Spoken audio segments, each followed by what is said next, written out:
I would like to call the Finance, Ways and Means Committee to order for April the 21st, 2025. Madam Clerk, please open the board for roll call. Members, please record your attendance.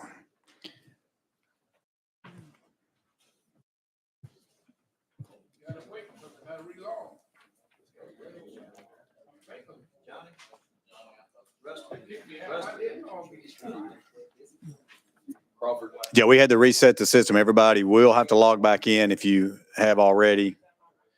We need you to do that again. Has everyone recorded their attendance? Does anyone need more time? Madam Clerk, please take the vote. There we go. You're on this meeting. Yes.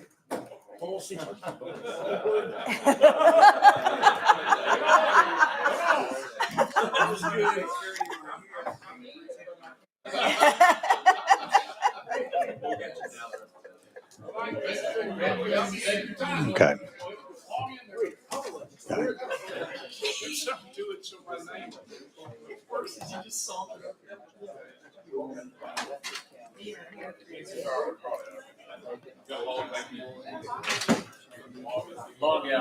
Madam Clerk, please take the roll.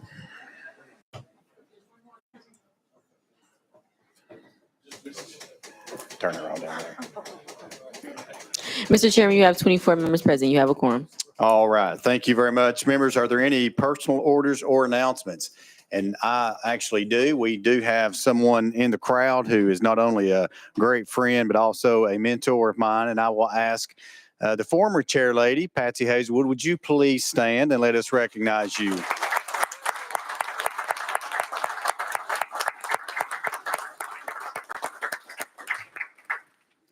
Any other announcements or personal orders? All right, hearing none and seeing none, we do have a total of 3 bills. So just to let everyone know that all amendments and fiscal notes have been posted on dashboard, so you should be able to log in and see those as we get to those particular items. All right, let's begin with item number 1. It's going to be House Bill 1092 by Chairman Hulsey. You have a motion and a second. And Chairman, it looks like we have an amendment drafting code 0077969. Is that correct? That is correct. There's also another one that is correct. We have a motion and a second we have a motion and a second. And Chairman, would you like to get all the amendments on and get the bill in the proper posture, and then you can describe the bill? Please, Mr. Chairman. All right. Any questions on the amendment? Hearing none and seeing none, we're now voting on amendment 0077969 on to House Bill 1092. All those in favor signify by saying aye. Aye. All those opposed, no. The ayes have it. We're back on the bills amended. That brings us to amendment number 2. Amendment number 2, I have Chairman 008049. Is that correct? That's correct, sir. We have a motion to second on the amendment. Any question on the amendment? Hearing none and seeing none, we're now voting on amendment 008049 on to House Bill 1092. All those in favor signify by saying aye. Aye. All those opposed, no. The ayes do have it. We're back on the bill as amended. All right, Chairman, the bill is in proper posture and you're recognized. Chairman Hulsey. Thank you, Mr. Chairman. Thank you, committee. The goal of this bill is to ensure that all federal aid received by Tennessee, the state of Tennessee departments, is managed and allocated in an efficient manner.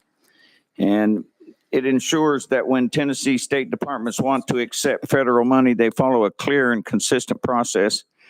It requires departments to notify and sometimes get approval from the legislature before accepting large amounts of federal aid. It also ensures that all federal funds are used in a way that the state intends, not just how the federal agency suggests. These amendments improve transparency and strengthen oversight and help protect Tennessee's financial independence. It also keeps lawmakers informed and in control of how federal dollars impact the state budget. And it puts compliance across the board for everybody. It prevents unchecked federal influence. If it's up to $100,000, it is not included in this bill. Between $100,000 and $25 million, it requires a notification to the committee, oversight committee, and over $25 million requires a personal appearance before the committee. So it enhances physical transparency And it aligns with the legislative appropriations protecting our budget authority. It mandates annual federal aid reports. We will get those once a year.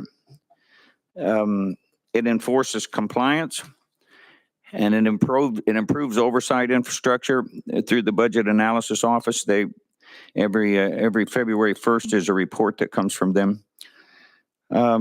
It preserves continuity, and it asserts state fiscal sovereignty. So that's pretty much how the bill operates. All right, members, you've heard the description of House Bill 1092. Any discussion? Leader Camper. Thank you, Mr. Chairman.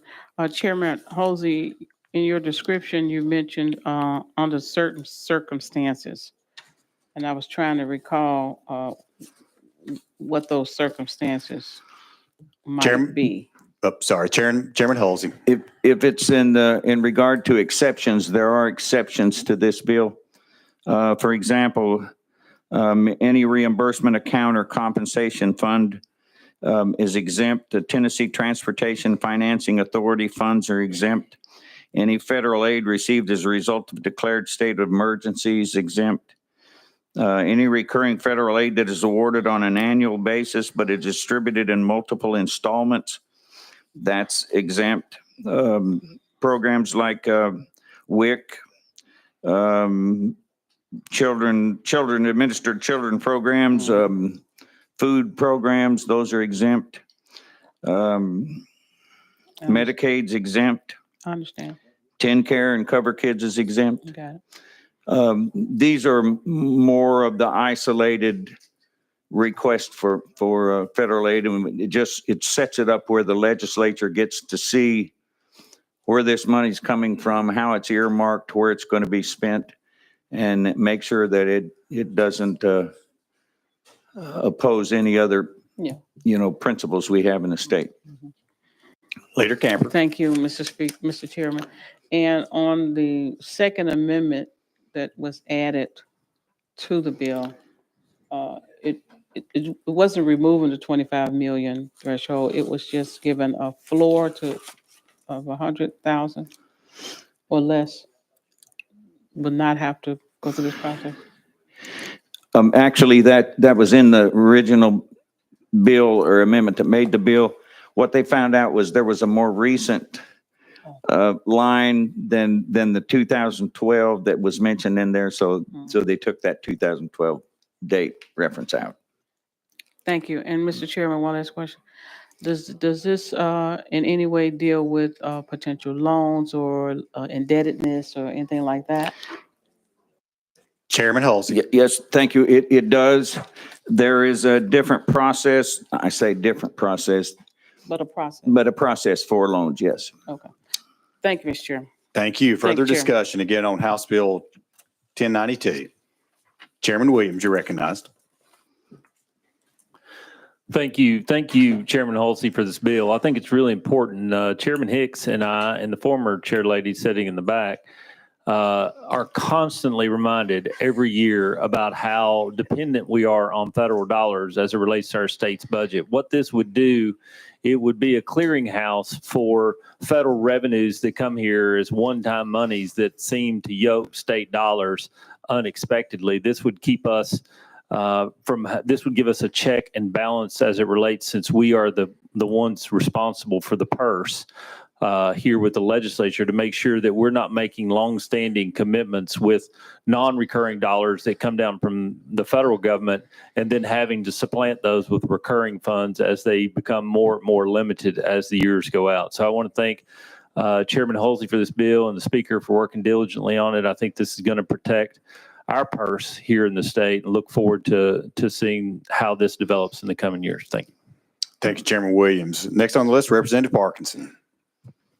Thank you, Mr. Chair. I'm almost glad that you missed me and put me behind Chairman Williams, because Chairman Williams made a much better explanation of the bill than the bill sponsor did, and because I for a second I thought that this was a neutering of the governor, based on the way Chairman Halsey explained it, and so. But with that, Mr. Chairman Williams, I appreciate that, and I'll probably be voting for it now. All right, thank you. Further discussion on the bill? Hearing none, seeing none, are we ready to vote?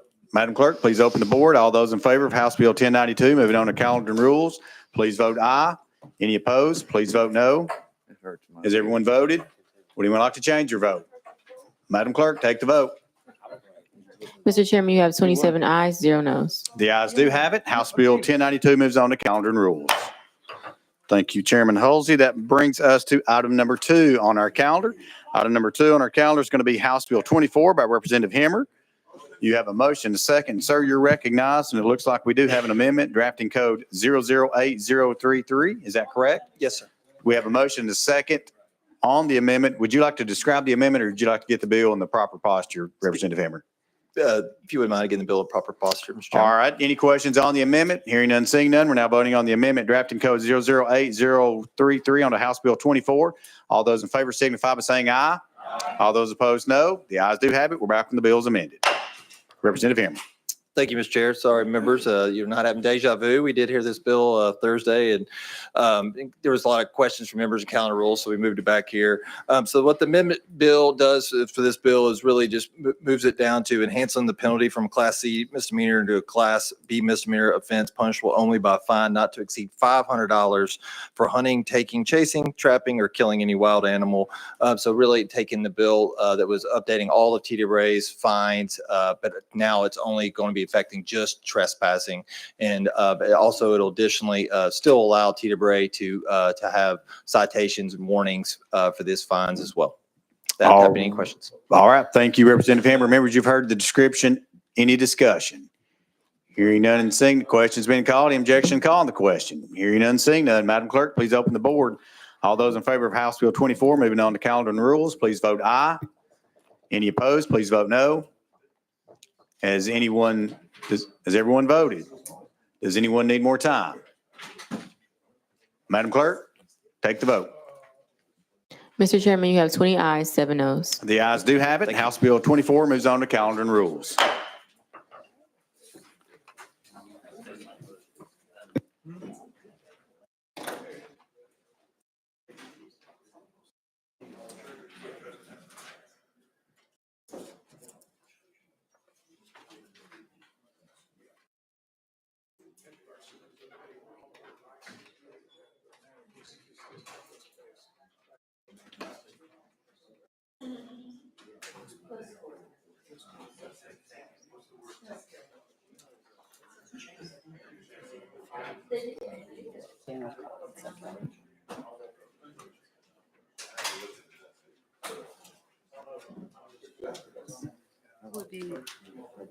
Members, without objection, we're going to take about a 3-minute recess. Without objection, we are in recess.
All right, members, we are now on item 3. Item 3 is going to be House Bill 972 by Representative McCallum.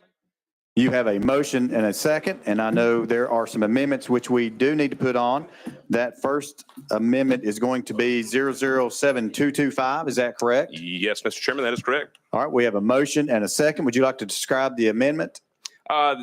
Yes, sir, Mr. Chairman. Essentially, members, what that does is it clears up the local costs and the fiscal notes where it is going to be just does that, cleans up the fiscal note. Okay, thank you. Members, any discussion on Amendment 7225? Hearing none and seeing none, we're now voting on Amendment 007225 on to House Bill 972. All those in favor signify by saying aye. All those opposed, no. The ayes have it. We're back when the bill is amended. That brings us to Amendment number 2. And Representative McCallum and I have 006813. Is that correct? That is correct, Mr. Chairman. Do we have a motion, a second on the amendment? We have a motion, a second on the amendment. Would you like to describe this amendment, please? Yes, sir, Mr. Chairman. What this amendment does is essentially clarify some language with regards to parking garages. It was a catch oversight from last year that we're fixing. Actually, Representative Renault caught it, and it keeps it in line with the bill that we had passed from Chairman Kumar 2 years prior to. So it's just clarifying that language as well. All right. Thank you, Representative McCallum. Members, you've heard the description of the amendment 6813. Any discussion? Hearing none and seeing none. We're now voting on the amendment 006813 on the House Bill 972. All those in favor signify by saying aye. All those opposed, no. The ayes have it. We're back on the bill as amended. That brings us to amendment number 3, and that is Chairman Williams that has filed this amendment, drafting code Chairman Williams 008016. Is that correct? That is correct, sir. You have a motion, a second on the amendment. You're recognized. Thank you. This amendment simply allows for a minimum state standard as it relates to booting. It requires a bond for licensure and the ability to enforce that statute. It also sets a maximum fee of $75 for booting a vehicle. The booting of the vehicle has to be done by an electronic means. So much like a scooter you would see today, you could pay for that fine and have the boot removed and slid away, and the boot company could come and get the boot after it's been installed. The premise behind this amendment is not in every instance should a car be towed 12 miles out of town in order and put a consumer or someone who's trying to purchase parking and may have made an error for them to have to Uber and drive out of town to a place they did not know or maybe not felt safe. This would just protect that consumer and allow for booting at the local level. I'm happy to answer any questions the members might have, but move it option. All right. Thank you, Chairman Williams. Members, you have heard the description. Any discussion on the amendment? Chairman Vaughn, you're recognized.